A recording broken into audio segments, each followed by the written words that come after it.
First thing that we need to do to get databases working is to actually create a database.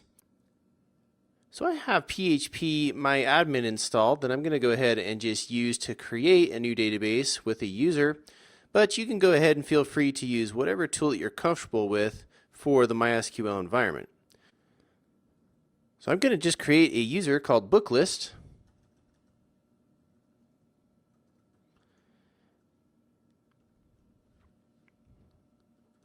We'll set the host to localhost, and then I'm just going to create another password and just keep it the same thing, Booklist. And then I want to make sure that we create the database with the same name and grant all privileges. Now again, there's many ways you can create the database, but this is just a really simple way and really easy way to do it.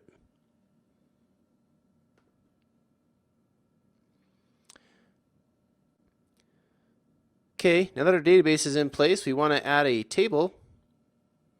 So I'm just going to go ahead and move over to that particular schema.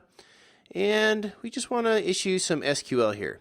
So what we're doing is we're creating one single table called book, and it's going to contain some data in it, such as the title and the author and an ID, that kind of thing.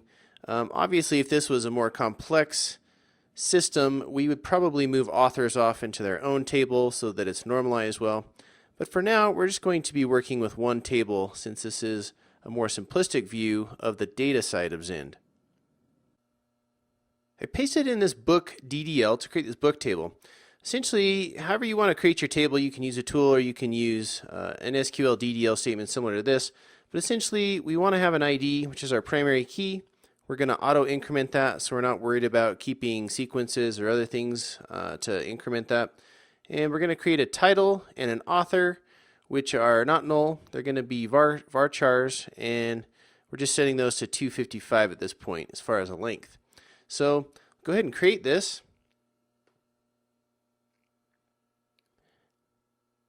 And make sure that our table's there. And we have our book table. Currently, there is nothing in our book table. If we browse that, we have 0 rows in there. So next, we want to add some information. So you can add information in here any way you want, but I'm just going to go ahead and pull some authors and book titles from Amazon's one of their top 100 lists and just populate a few books into this table for now.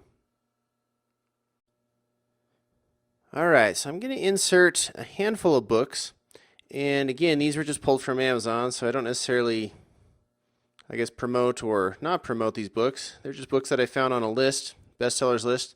And I'm going to put in 8 or so for now. We can add some later. But essentially, we just want to get some data in there so when we start pulling from our Zend model, we'll be able to see that we actually have data, and that's actually going all the way from our browser down to our database. So again, you can add whatever data you want, but just try to get, 8 to 10 rows in there for now and get our book table populated.